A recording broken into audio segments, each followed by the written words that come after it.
America's cities are on edge. Armed guard patrols in Washington. Trump threatens troops for Baltimore, and Chicago may be next. The White House calls it law and order.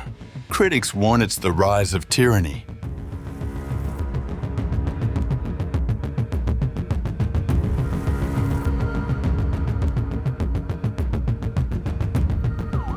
America's major cities are entering uncertain territory. The federal government has already placed hundreds of armed troops on the streets of Washington, D.C.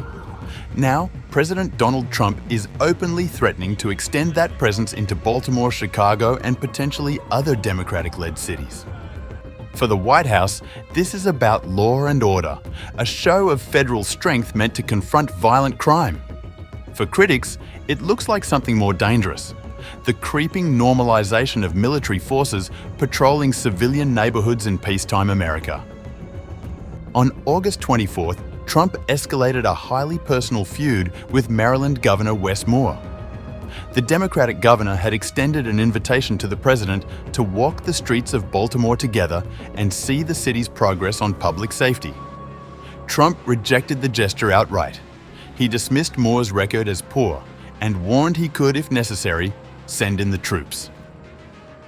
And we haven't had to bring in the regular military, which we're willing to do. We have to. And after we do this, we'll go to another location and we'll make it safe also. We're going to make our country very safe. We're going to make our cities very, very safe. Chicago's a mess. You have an incompetent mayor, grossly incompetent. And we'll straighten that one out probably next. That'll be our next one after this. And it won't even be tough. And the people in Chicago, Mr. Vice President, are screaming for us to come. They're wearing red hats, just like this one, but they're wearing red hats. African-American ladies, beautiful ladies, are saying, please, President Trump, come to Chicago. Please. I did great with the black vote, as you know, and they want something to happen. So I think Chicago will be our next, and then we'll help with New York, and we're going to help with, and I think a lot of these people that you see on television, they are, including the people in this audience, they'll say bad things about me, and then they'll say, thank God he's here, because half of them got mugged, and they don't want to get mugged again. But they're, you know, they work for stupid people that are radical left, and they're made to do things and say things that they don't want to be saying. But the people right here are all happy because you're not going to be mugged in Washington, D.C. anymore. Baltimore officials counter that the president's claims misrepresent reality. According to police data, violent crime has declined in the city for 3 consecutive years. Homicides are now at their lowest level in decades, a turnaround celebrated by local leaders. Governor Moore hit back quickly, accusing Trump of spouting off lies about public safety. He insisted his focus remained on the people of Maryland, not political fights with Washington. The confrontation reflects a broader clash of narratives.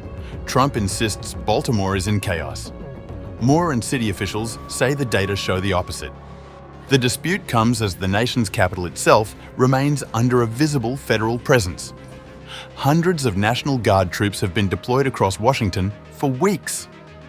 On August 24th, defense officials confirmed that some of those troops began carrying firearms. Defense officials were quick to stress that weapons would only be used as a last resort, specifically in response to imminent threats. Most Guard units remain stationed near landmarks and government buildings rather than engaged in routine policing. For Trump, the DC deployment has already become a political talking point. He has repeatedly claimed that the Guard restored safety to the Capitol. Yet, city data shows violent crime in Washington had already been falling steadily since peaking in 2023.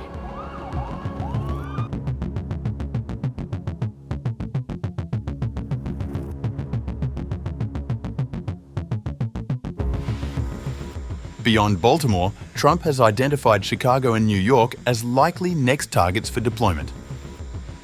The Washington Post reported that the Pentagon has begun drawing up preliminary contingency plans for Chicago. According to officials familiar with the matter, scenarios under discussion could involve several thousand National Guard members. Chicago's Democratic leaders have pushed back in unison. Mayor Brandon Johnson told MSNBC that the city does not need a military occupation and vowed to fight any federal incursion in court. He warned that Chicago has a long tradition of resisting authoritarian overreach. We're not going to surrender our humanity to this tyrant. I can tell you this, the city of Chicago has a long history of standing up against tyranny, resisting those who wish to undermine the interests of working people. Governor J.B. Pritzker and Lieutenant Governor Juliana Stratton echoed Johnson's message. Both insisted Illinois has not requested federal assistance and warned that uninvited troop deployments would be costly, unconstitutional, and politically motivated.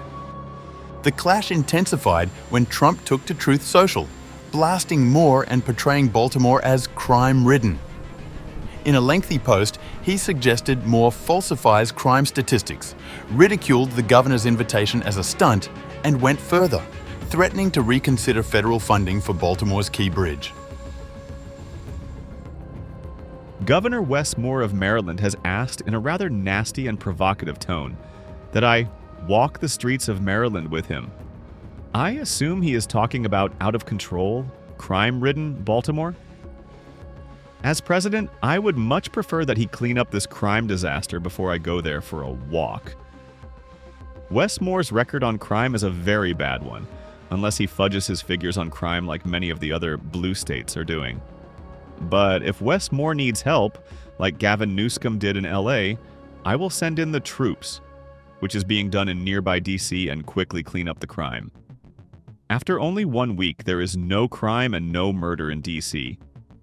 When it is like that in Baltimore, I will proudly walk the streets with the failing, because of crime, Governor of Maryland. P.S. Baltimore is ranked the 4th worst city in the nation in crime and murder. Stop talking and get to work, Wes. I'll then see you on the streets.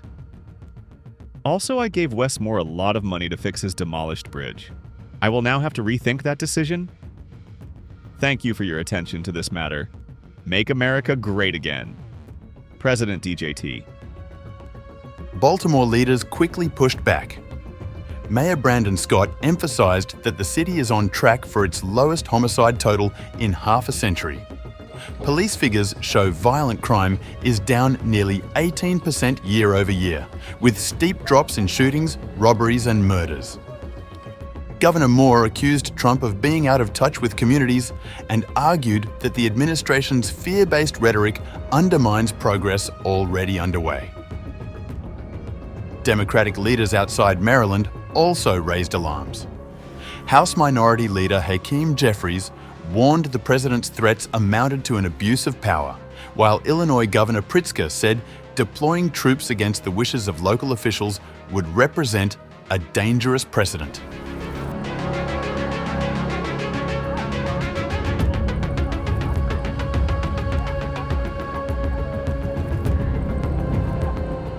The Pentagon confirmed once again that Guard troops patrolling Washington are now carrying firearms, a symbolic shift in the federal posture toward crime. Officials emphasized the Guard's role remains largely passive, focused on securing federal areas rather than policing neighborhoods. At the same time, Chicago continues to brace for what could come next. Reports suggest a deployment as soon as next month, though Pentagon leaders stress no decisions have been finalized. Mayor Johnson, speaking before a neighborhood festival in North Lawndale, reiterated his opposition. He said the plan would be costly, unconstitutional, and uncoordinated, and pledged to mount legal action if necessary. Residents remain split. Some welcome the Guard as a potential stabilizer against gun violence. Others recall previous deployments with fear and distrust, viewing federal troops as symbols of heavy-handed control rather than safety. Chicago police data shows crime has declined across the city in recent years, with notable drops in shootings and homicides in historically hard-hit neighborhoods such as North Lawndale. What is unfolding is more than a policy debate. It's a fundamental clash between federal authority and local control. Trump's supporters see a president willing to act decisively where Democratic mayors and governors have failed. His critics see an unprecedented step toward militarizing domestic law enforcement and eroding civil liberties. The Pentagon, caught in the middle, has been careful in its language. Officials confirm planning but avoid speculation on future deployments.